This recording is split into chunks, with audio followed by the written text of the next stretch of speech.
Pemirsa, Desa Ranupane yang terletak di kawasan pendakian Gunung Semeru, Jawa Timur, memiliki eksotika alam dengan latar belakang perbukitan yang disulap menjadi lahan pertanian oleh penduduk setempat. Dihuni sedikitnya 500 kakak, Desa Ranupane juga memiliki keragaman keyakinan, termasuk agama Hindu yang hidup rukun dengan pemeluk keyakinan lain. Desa Ranupane yang berada pada ketinggian 2.200 meter dari permukaan laut masuk ke dalam wilayah Kecamatan Senduro, Lumajang, Jawa Timur menjadi salah satu lokasi awal bagi para pecinta alam yang akan melakukan pendakian ke puncak Gunung Semeru dan Bromo.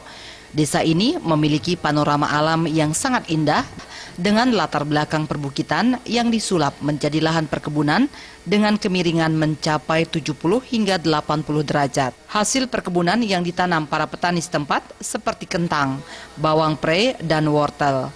Dari 500 kakak penduduk yang mendiami Desa Ranupane, 90 kakak memeluk agama Hindu.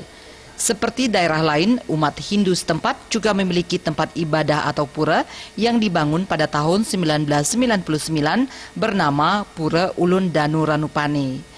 Menurut pemangku sekaligus pemerakarsa pembangunan Pura Ulun Danu Mangkukaryo, keberagaman dan toleransi antar umat di Ranupane selama ini sangat terjaga, serta aktivitas keagamaan berjalan dengan baik.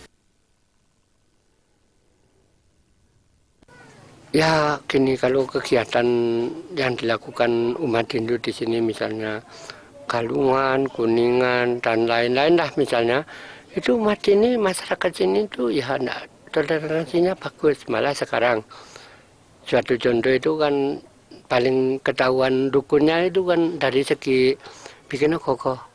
Pas pengerubukan merayakan hari raya Nyepi itu, di sini kalau membakar kokoh itu malah lebih meriah daripada yang di sana lain. Karena semua umat tidak kelihatan orang Muslim, semua itu kan ikut merayakan kokoh.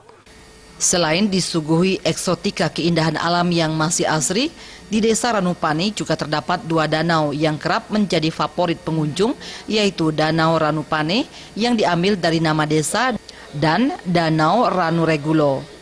Kawasan Desa Ranupane berada di kawasan Hutan Nasional Bromo Tengger Semeru yang dilindungi pemerintah setempat. Sudarta dan Ari Wiratmaja, Bali TV.